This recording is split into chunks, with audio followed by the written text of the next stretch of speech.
नमस्कार विद्यार्थियों, कक्षा 10 में आपका स्वागत है।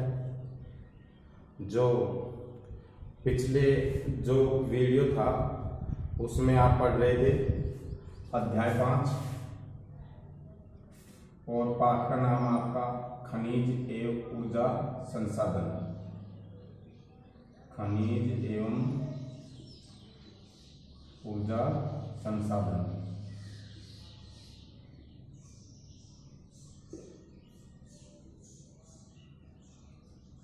इस अध्याय में आपने कई महत्वपूर्ण खनिजों के बारे में पढ़ा कि भाई खनिज कौन कौन से हैं, और खनिजों के में धात्विक और अधात्विक खनिजों के अपन पढ़ रहे थे। तो कल आप जो धात्विक अधात्विक खनिज हैं इनके बारे में पढ़ चुके हो। फिर इसके बाद में जो ऊर्जा खनिज है उसके बारे में आप अध्ययन कर रहे थे कि ऊर्जा खनिज कौन कौन से हैं। तो ऊर्जा खनिज में जो परंपरागत स्रोत हैं, गैर परंपरागत स्रोत हैं। आप परंपरागत ऊर्जा के जो स्रोत हैं उनमें जो पिछला वीडियो है उसमें आपने कोयले के बारे में पढ़ा कि भाई कोयला किस प्रकार का संसाधन है, कौन कौन से क्षेत्र में कोयला पाया जाता है, कोयला कितने प्रकार का होता है। आज हम ऊर्जा के जो परंपरागत जो स्रोत हैं उन्हीं में से आगे चलते हुए हम पढ़ेंगे पेट्रोलियम के बारे में कि ऊर्जा का जो दूसरा परंपरागत स्रोत है वो है पेट्रोलियम। तो हम पेट्रोलियम के बारे में ही क्या करेंगे, चर्चा करेंगे।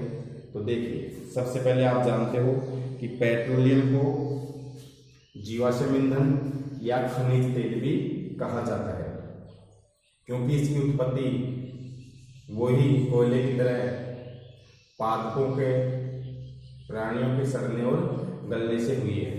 तो देखिए कि जो पेट्रोलियम है तो भारत में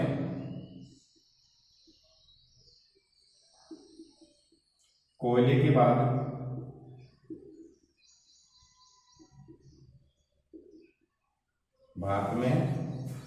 के बाद ऊर्जा का दूसरा प्रमुख साधन, ऊर्जा का दूसरा प्रमुख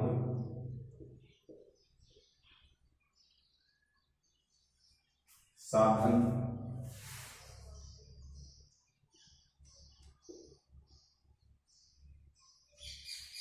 पेट्रोलियम है।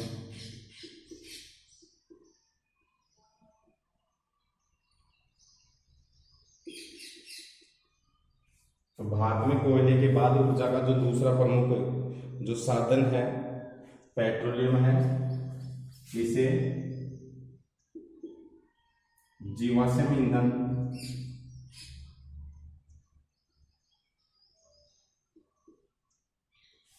या खनिज तेल भी कहा जाता है।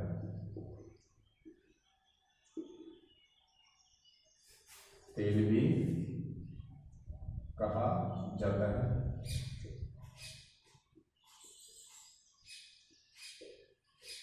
देखिए कि इसे जीवाश्म ईंधन या खनिज तेल भी कहा जाता है। अगर हम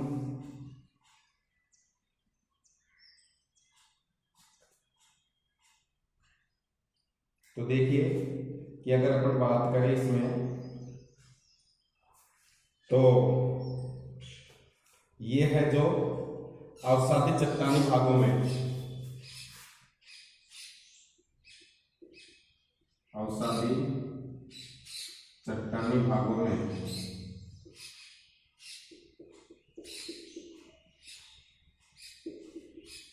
स्पंज,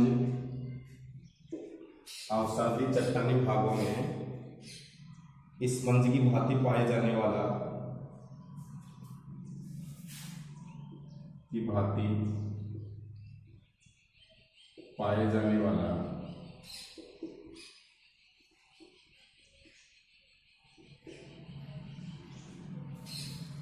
यह है अवसादी चट्टानों में स्पंज की भांति पाए जाने वाला वनस्पति तथा जीवों के सागरीय भागों में दबने और रासायनिक पाए जाने वाला तथा वनस्पति और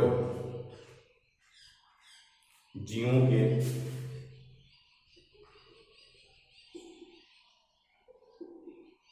सागरीय भागों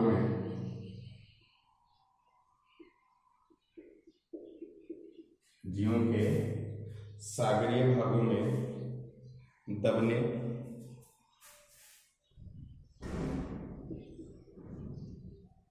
रासायनिक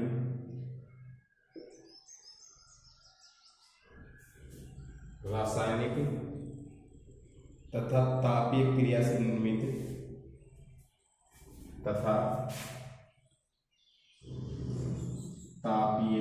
निर्मित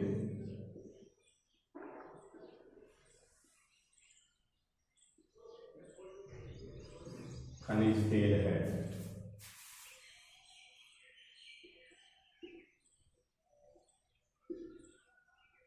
खनिज तेल है या हम जो प्राकृतिक गैस के नीचे मिलता है, आप एक बार इसको उतार लीजिए, जो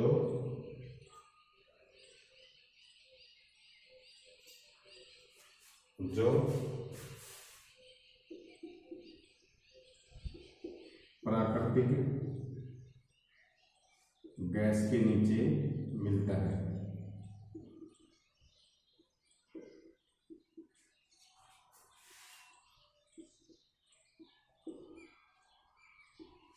जो प्राकृतिक गैस के नीचे मिलता है।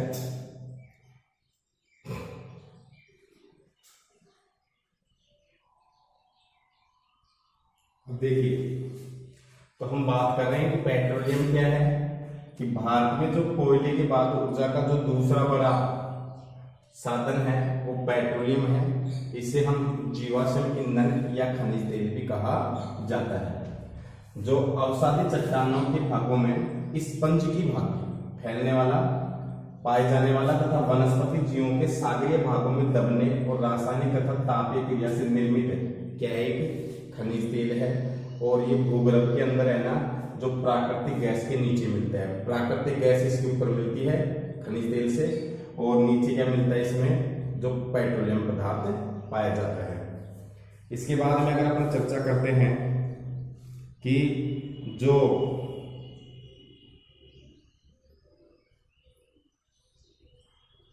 इसमें जो उपयोग है, पेट्रोलियम का उपयोग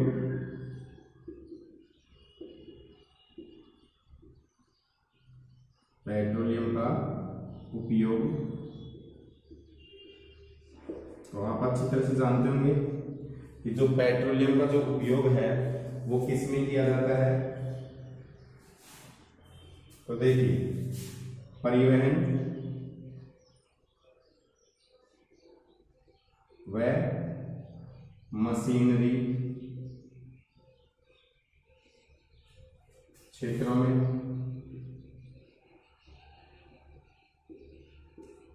परिवहन व मशीनरी क्षेत्रों में पेट्रोलियम का उपयोग किया जाता है। इसके अलावा देखिए,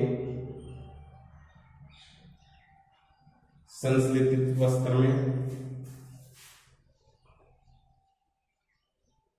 संश्लेषित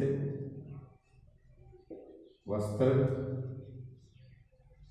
इसके अलावा अगर अपन चर्चा करते हैं तो उर्वरक और रासायनिक उद्योगों में, उर्वरक व रासायनिक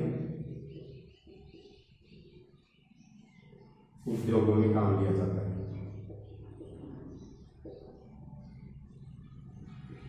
उद्योगों में काम लिया जाता है।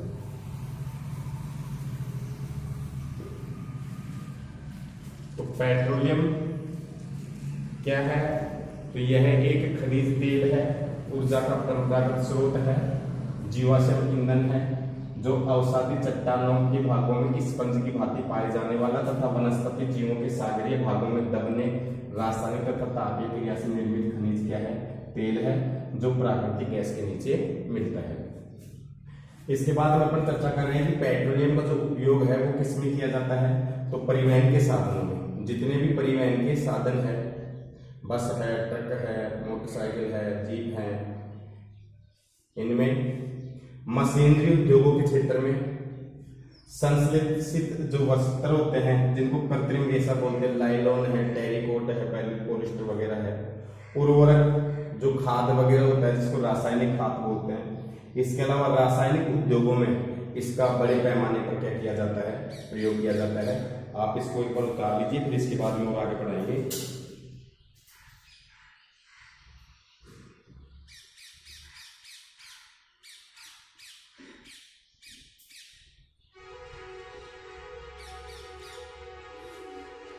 तो इसके बाद जो हम चर्चा कर रहे हैं वो है कि जो पेट्रोलियम है वो पाया कहाँ जाता है? तो देखिए,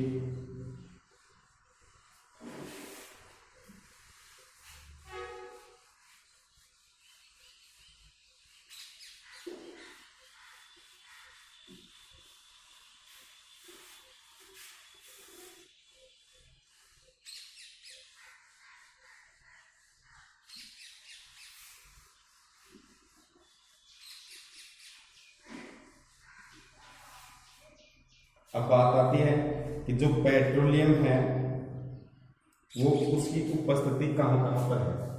तो सबसे पहले देखिए, नंबर 1 बात करते हैं बड़े सी में ही। तो भारत में अधिकांश पेट्रोलियम की उपस्थिति, भारत में अधिकांश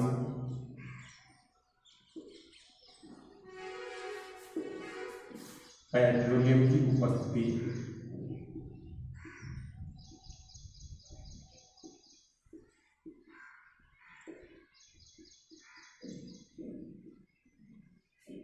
भारत में अधिकांश पेट्रोलियम की उपस्थिति टर्शियरी युग की शैल संरचनाओं,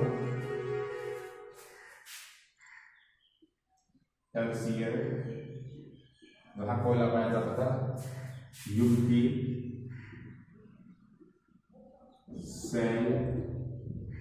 शैलियां होती हैं चट्टानें, टर्शियरी युग की शैल संरचनाओं के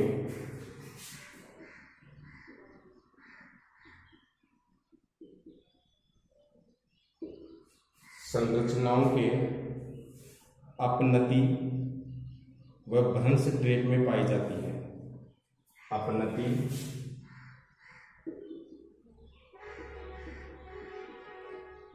व भ्रंश ट्रेप में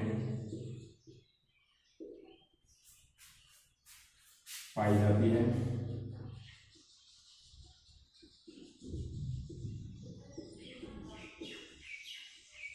देखिए, तो भारत में अधिकांश पेट्रोलियम की जो उपस्थिति है वो टर्शियर युग की शैल जो संरचनाओं की अपनति व भ्रंश ट्रेप में पाई जाती है। टर्शियर युग कोयले के दो गोंडवाना कालीन क्षेत्र बताया मैंने, टर्शियर कालीन क्षेत्र बताया, तो वहां ये पाई जाती है। इसमें देखिए, इसके अलावा वलन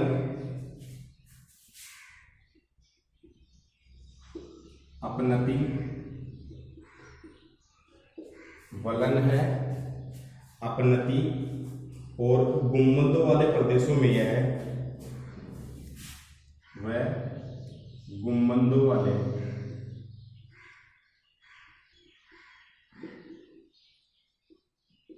प्रदेशों में पाया जाता है। तो वलन अपनति व गुंबदों वाले प्रदेशों में यह पाया जाता है, जहां उद्वलन के शीर्ष में तेल ट्रिप हुआ होता है। जहां उद्वलन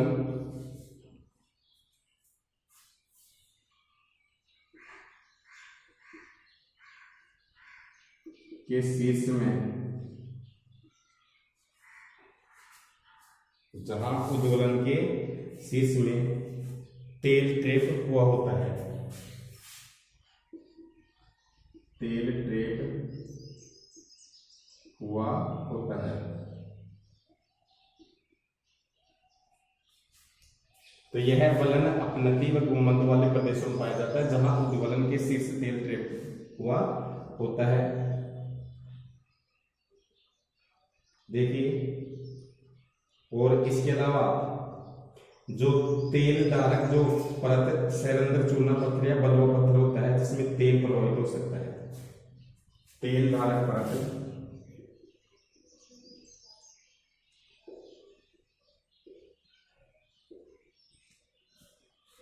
तेल धारक परत सैरंध्र चूना पत्थर, सैरंध्र चूना पत्थर, तेल धारक परत और सैरंध्र चूना पत्थर या बलुआ पत्थर होता है, या बलुआ पत्थर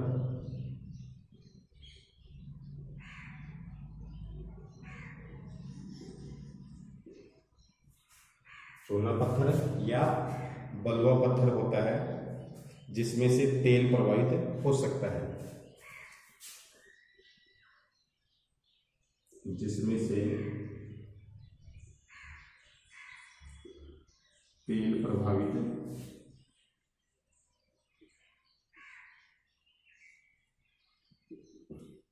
हो सकता है, जिसमें से तेल प्रभावित हो सकता है। इसके अलावा देखिए, पेट्रोलियम सैरंध्र और असंध्र चट्टानों के बीच ब्रंश स्ट्रेट में भी पाया जाता है। पेट्रोलियम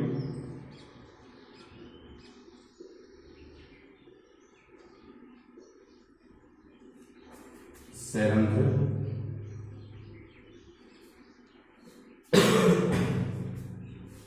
जो पेट्रोलियम है वो सैरंध्र व असैरंध्र चट्टानों के बीच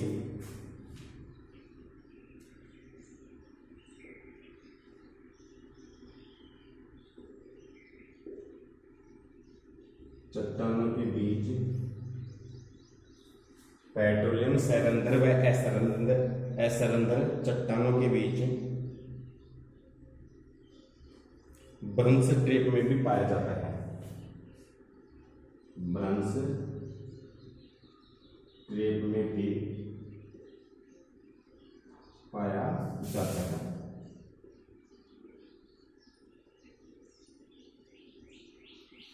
तो देखिए, तो भाई पेट्रोलियम की जो उपस्थिति है वो कहाँ कहाँ पर है। तो पेट्रोलियम की जो उपस्थिति है वो भारत में अधिकांश जो पेट्रोलियम की उपस्थिति है तरसीय युग शैल संरचनाओं की अपनति व ब्रंश स्ट्रेट में ये पाई जाती है। पाए जाने वाला क्या है? पदार्थ है। इसके बाद देखिए, वलन अपनति व गुम्मदों वाले प्रदेशों में पाया जाता है जहां उद्वलन के शीर्ष तेल ट्रेट में हुआ होता है। तेल धारक परत सैरंध्र चूना पत्थर या बलुआ पत्थर होता है जिसमें से तेल प्रभावित हो सकता है पत्थर में से। पेट्रोलियम सैरंध्र व असैरंध्र चट्टानों के बीच ब्रंश स्ट्रेट में भी पाया जाता है। आप इसको उतार लीजिए। इसके बाद में जो यह आप लिख सकते हो, यह 17.2 लाख वर्ग किलोमीटर क्षेत्रफल में विस्तृत है।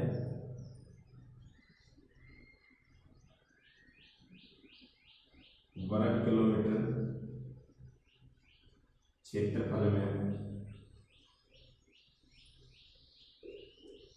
विस्तृत है। तो यह 17.2 लाख वर्ग किलोमीटर क्षेत्रफल में क्या है? विस्तृत है। तो आप एक बार इसको उतार लीजिए। फिर इसके बाद में पढ़ेंगे अपन कि भारत में जो तेल उत्पादक जो क्षेत्र हैं वो कौन कौन से हैं।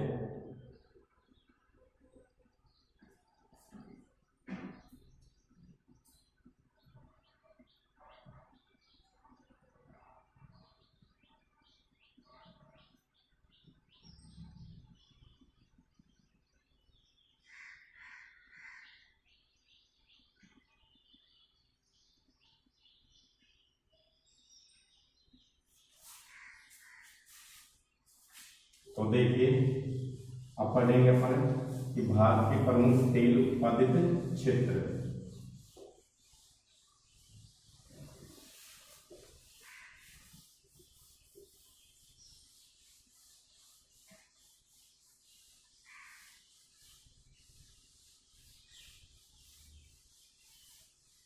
भारत के प्रमुख तेल उत्पादित क्षेत्र कौन कौन से हैं जहां पेट्रोलियम पाया जाता है या निकाला जाता है। तो अब हम चर्चा करते हैं भारत के प्रमुख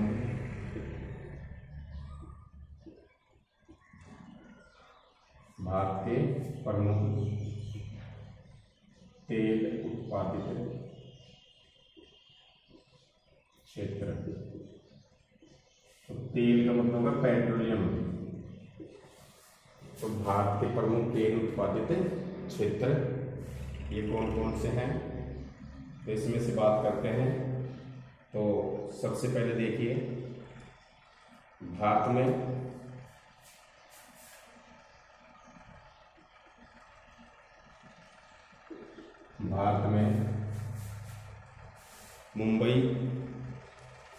मुंबई हाई,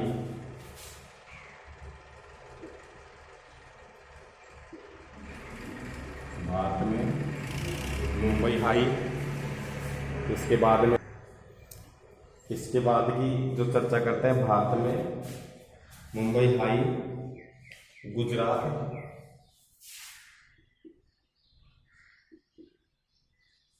और असम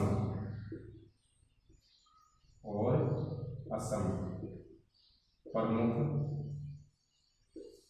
तेल उत्पादित क्षेत्र है।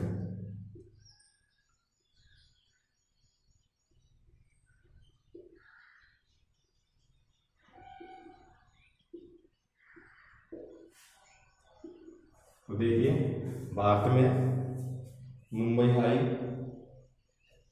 असम और गुजरात प्रमुख तेल उत्पादित क्या है क्षेत्र है। गुजरात का जो अंकलेश्वर है सबसे महत्वपूर्ण तेल उत्पादित क्षेत्र है। गुजरात का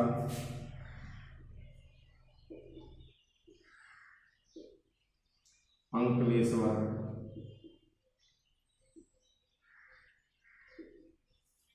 प्रमुख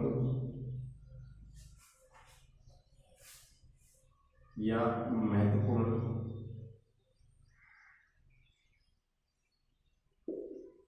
तेल उत्पादित क्षेत्र है।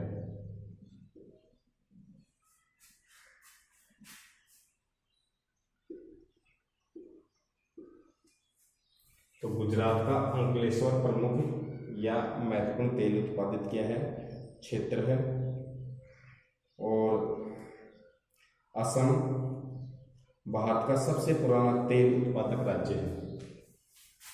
असम भारत का सबसे पुराना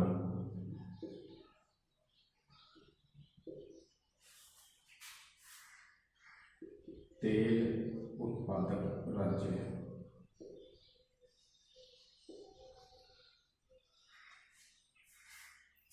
जहां डिगबोई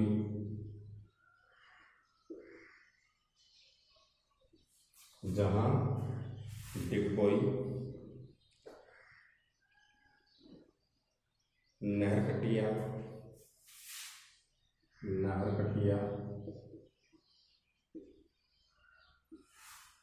डिगबोई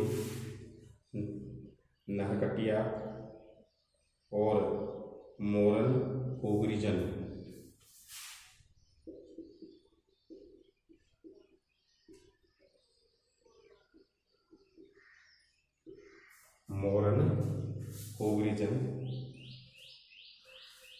क्षेत्र इसी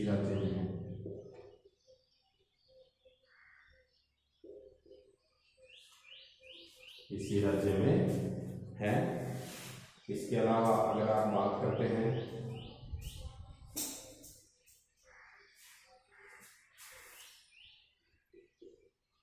पश्चिम बंगाल में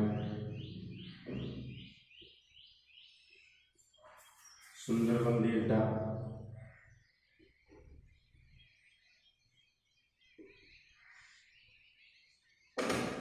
पश्चिम बंगाल जो राज्य है वहाँ पर सुंदरबन डेल्टा,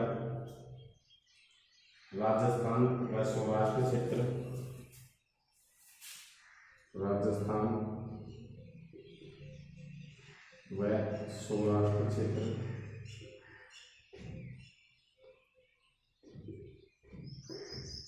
राजस्थान व सौराष्ट्र क्षेत्र, उड़ीसा का पूर्वी तटीय भाग,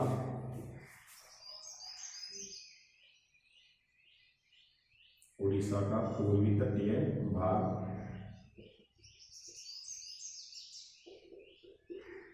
इसके अलावा अगर आप चर्चा करते हैं तो अरब सागर में बॉम्बे हाई,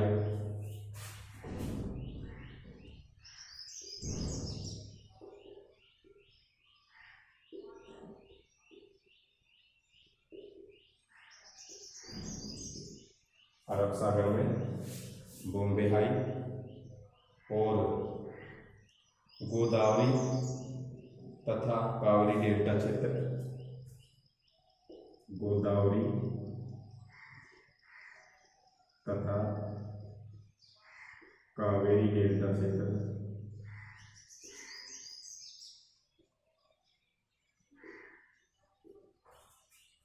में भी पेट्रोलियम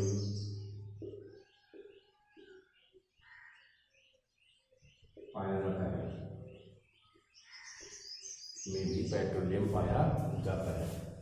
तो देखिए भैया जी, अपन चर्चा कर रहे थे कि भारत में जो प्रमुख तेल उत्पादित क्षेत्र हैं वो कौन कौन से हैं।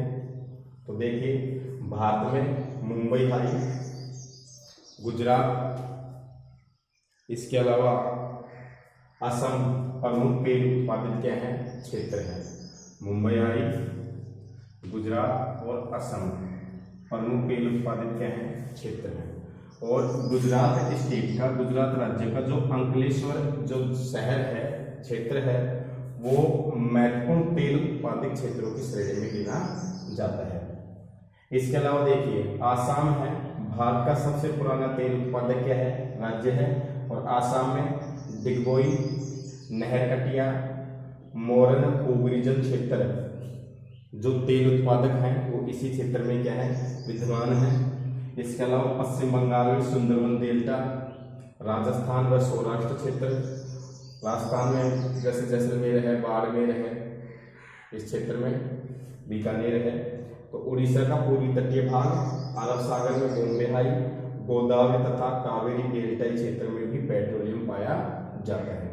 तो आप एक बार इसको उतार लो। और इसके बाद में एक क्वेश्चन से है वो आप लिख लो कि भारत में सर्वप्रथम तेल का कुआं, जो पेट्रोलियम तेल का कुआं है, वह कहाँ खोजा गया। तो लिखिए आप कि भारत में सर्वप्रथम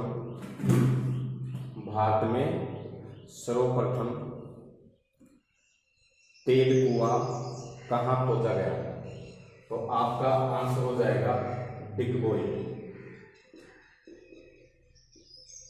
और ये है असम में। तो भारत का जो पहला तेल कुआं है वो डिगबोई में खोजा गया है, और डिगबोई कहाँ स्थित है असम। इसी कारण भारत का जो सबसे पुराना तेल उत्पादित जो क्षेत्र है वो आसाम है। जीके का क्वेश्चन है कि भारत का सर्वप्रथम पेट्रोलियम तेल कुआं कहाँ खोजा गया, या सबसे पहले भारत में तेल कहाँ निकाला गया। तो वो स्थान है कौन सा, डिगबोई। और कहाँ पर स्थित है ये, आसाम के अंदर क्या है स्थित है। इसके बाद में एक बार आप इसको उतार लो। फिर इसके बाद में अपन पढ़ेंगे जो प्राकृतिक जो गैस है उसके बारे में अपन अध्ययन करेंगे। प्राकृतिक गैस के बारे में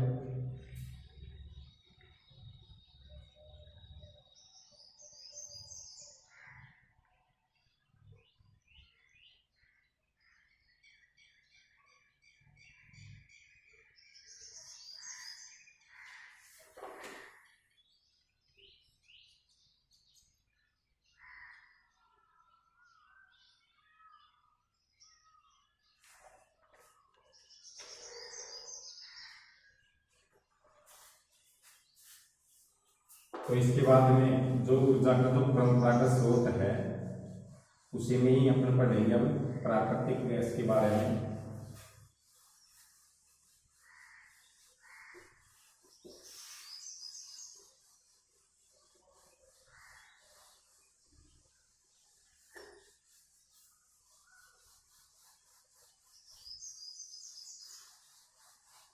प्राकृतिक गैस, जो ऊर्जा का तीसरा परंपरागत जो स्रोत है, कोयला हो गया, पेट्रोलियम हो गया। अब पढ़ेंगे अपन प्राकृतिक गैस के बारे में।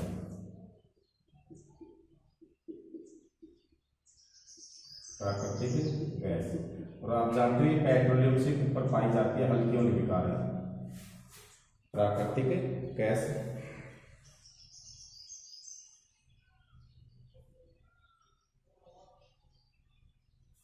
देखिए कि यह ऊर्जा का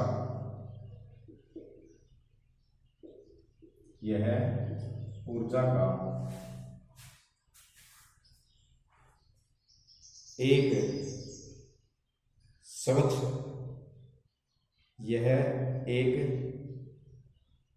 यह ऊर्जा का एक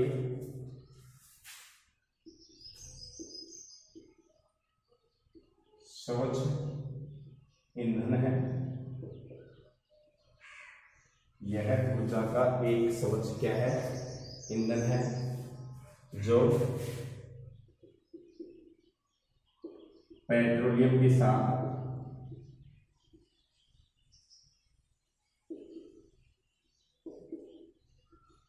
वह पेट्रोलियम से अलग भी पाई जाती है। पेट्रोलियम से अलग भी पाई जाती है।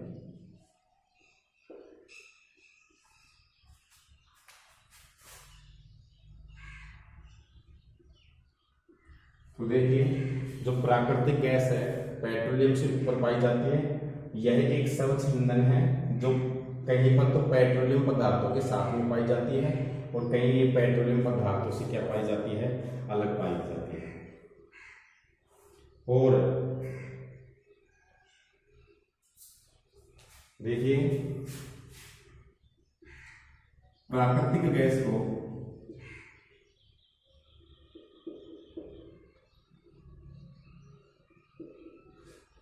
कि जो प्राकृतिक जो गैस है, प्राकृतिक गैस को एक साधन के रूप में,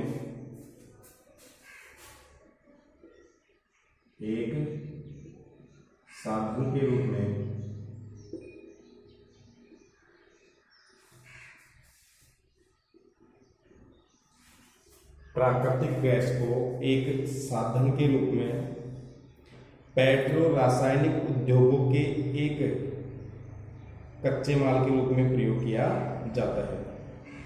कि प्राकृतिक गैस को एक साधन के रूप में पेट्रो रासायनिक उद्योग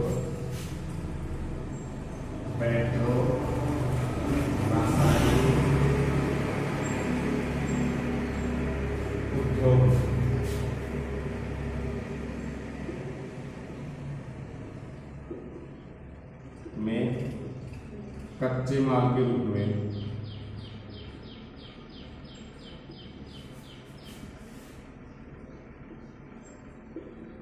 प्रयोग किया जाता है।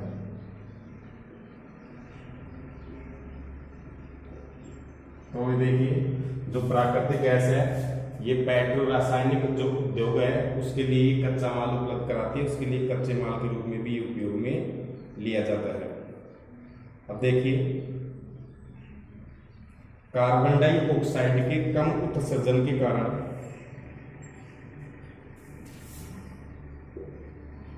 कार्बन डाइऑक्साइड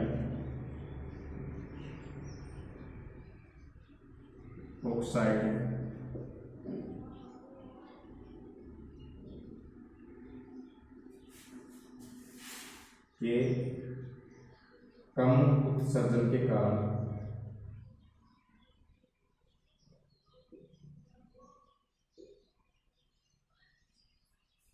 कार्बन डाइऑक्साइड के कम उत्सर्जन के कारण प्राकृतिक गैस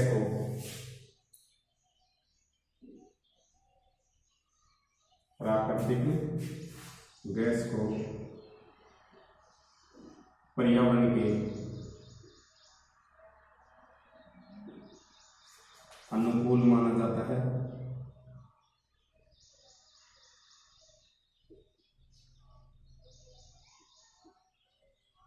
पर्यावरण के अनुकूल माना जाता है और इसे वर्तमान शताब्दी का ईंधन भी कहा जाता है। इसे वर्तमान शताब्दी का ईंधन कहा जाता है। इसे वर्तमान शताब्दी का ईंधन कहा जाता है।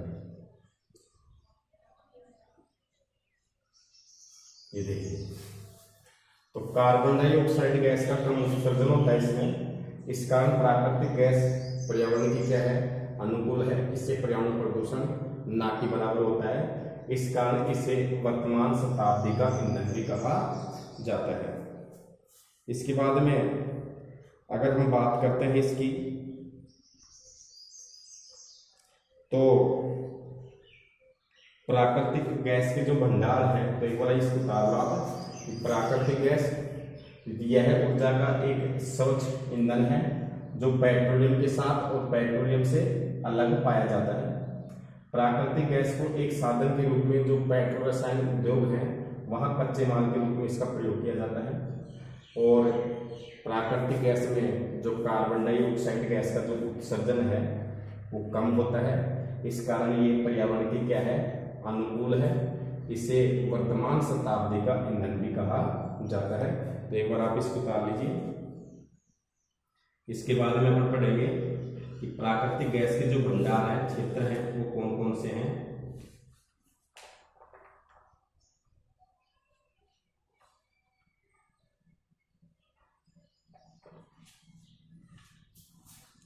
तो देखिए, इसके बाद में जो अपन चर्चा करते हैं कि प्राकृतिक गैस के भंडार या प्राकृतिक गैस कहाँ कहाँ पाई जाती है भारत के अंदर, तो इसकी हम चर्चा करेंगे कि भारत में प्राकृतिक गैस के क्षेत्र कौन कौन से हैं। जहाँ जो एलपीजी है, लिक्विड पेट्रोलियम गैस, संपीड़ित प्राकृतिक गैस। अब देखिए कि प्राकृतिक गैस के भंडार,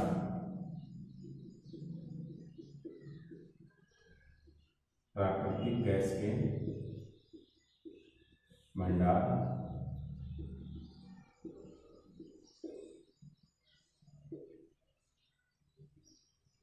अब हम बात करते हैं कि भारत में जो प्राकृतिक जो गैस के जो भंडार हैं वो कहाँ कहाँ पर हैं।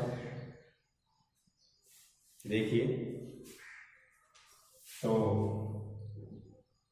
कृष्णा व गोदावरी, कृष्णा व गोदावरी जो नदी बेसन है, नदी बेसन में प्राकृतिक गैस के भंडार खोजे गए हैं।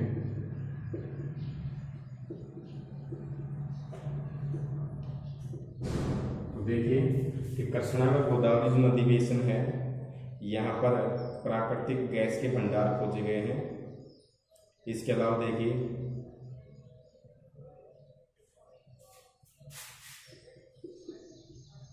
जो पश्चिमी तट है, तट के साथ मुंबई हाई,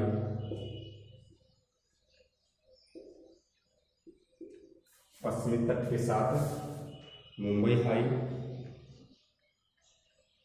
खंपात की खाड़ी,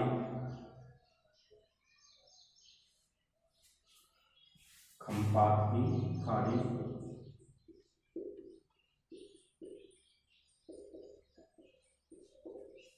पश्चिमी तट के साथ मुंबई हाई, खंपात की खाड़ी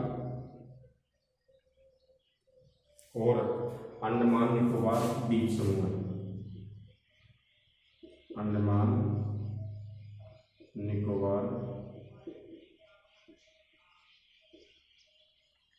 द्वीप समूह में प्राकृतिक गैस के भंडार है, में प्राकृतिक गैस के भंडार है।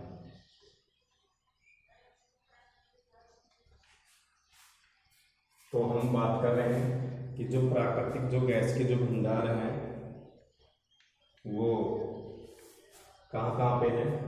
तो कृष्णा व गोदावरी नदी बेसिन में प्राकृतिक गैस के भंडार खोजे गए हैं।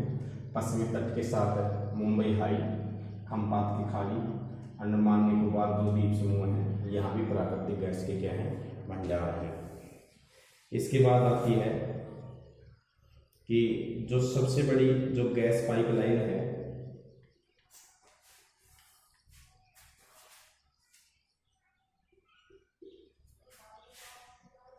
आप इसको उतार लो, इसके बाद मैं अलग लिखा देता हूँ।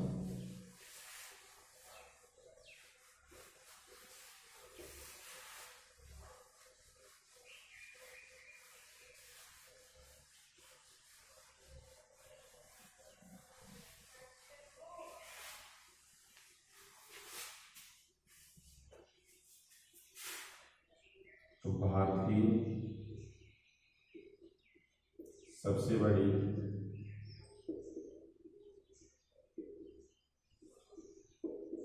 गैस पाइपलाइन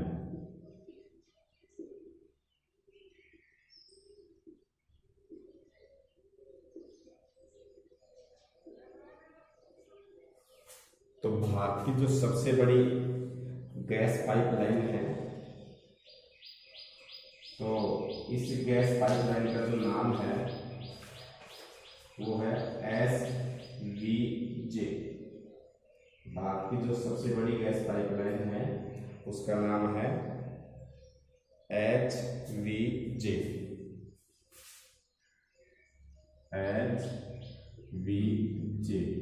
पूरा नाम हो गया हजीरा, विजयपुर और जगदीशपुर।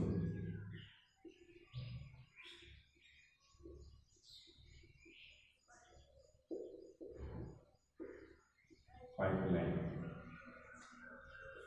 तो भारत की जो सबसे बड़ी गैस पाइपलाइन है उसका नाम है HVJ, हजीरा, विजयपुर और जगदीशपुर। इसकी कुल लंबाई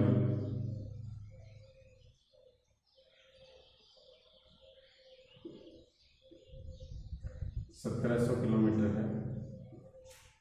इसकी जो कुल लंबाई है वो कितनी है, 1700 किलोमीटर है।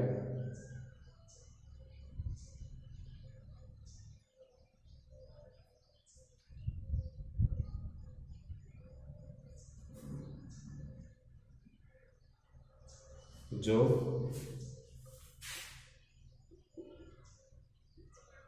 मुंबई हाई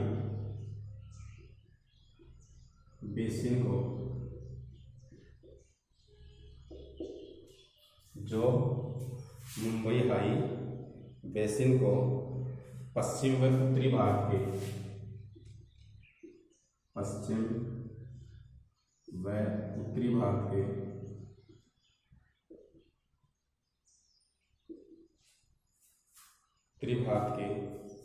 उर्वरक व विद्युत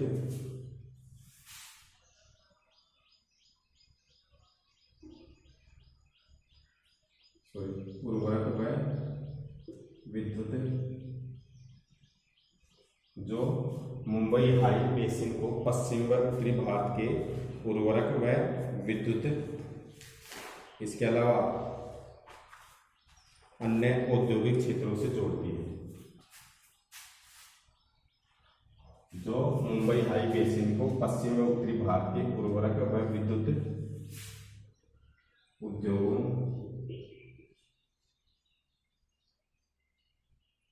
व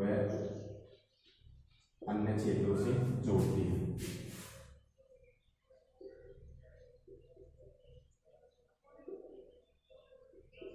अन्य क्षेत्रों से जोड़ती है। इसके बाद में इस धमनी से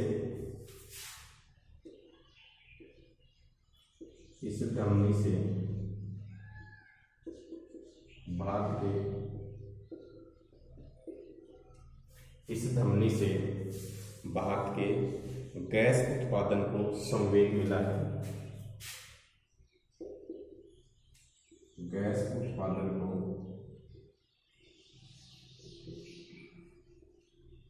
संवेग मिला है।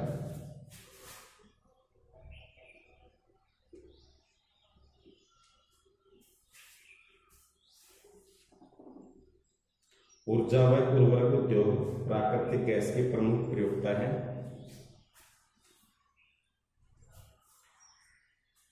तो ऊर्जा व उर्वरक उद्योग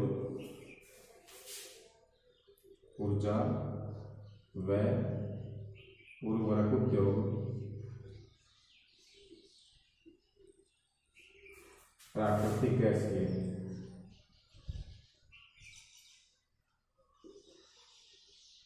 प्रमुख प्रयोक्ता है।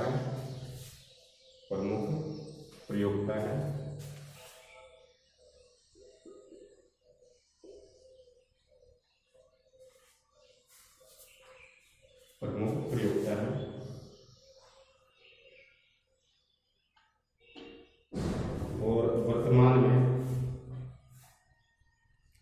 तरल ईंधन का संपीड़ित प्राकृतिक गैस है।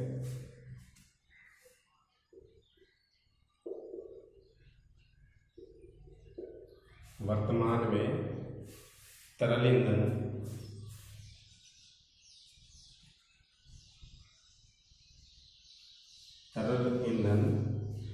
जो ईंधन का संपीड़ित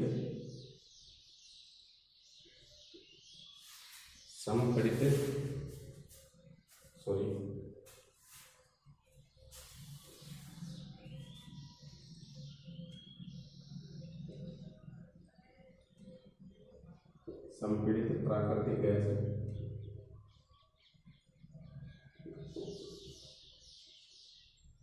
वर्तमान में तरल ईंधन का संपीड़ित प्राकृतिक गैस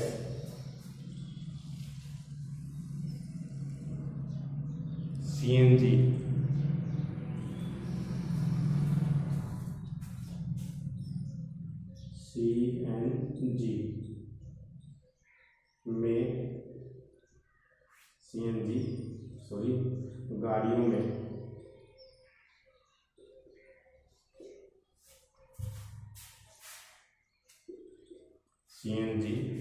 गाड़ियों में ईंधन के रूप में प्रतिस्थापित है। गाड़ियों में ईंधन का प्रतिस्थापन लोकप्रिय हो रहा है।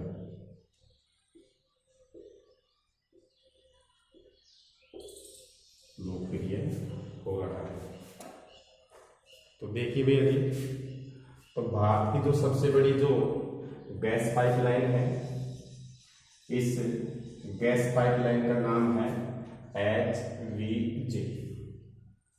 तो HVJ भारत की सबसे बड़ी गैस पाइपलाइन है और HVJ का पूरा नाम है हजीरा विजयपुर जगदीशपुर पाइपलाइन।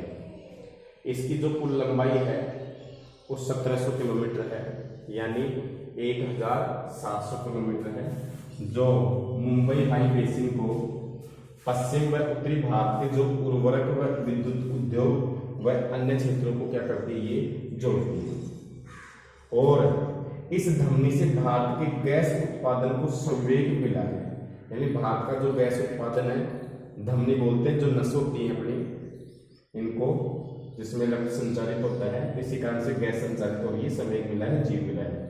ऊर्जा व उद्योग प्राकृतिक गैस के प्रमुख क्या है? प्रयोक्ता है। वर्तमान में तरल ईंधन का संपीड़ित प्राकृतिक गैस सीएनजी गाड़ियों में ईंधन का प्रतिस्थापन लोकप्रिय होता जा रहा है। इसके अलावा देखिए, इसके बाद में हम जो आगे पढ़ेंगे परमाणु तथा आणविक ऊर्जा के बारे में पढ़ेंगे, और फिर जो ऊर्जा के गैर जो परंपरागत जो स्रोत हैं जिनमें हम चर्चा कर रहे थे, सौर ऊर्जा, पवन ऊर्जा, बायोगैस, इनके बारे में फिर क्या करेंगे? अध्ययन करेंगे।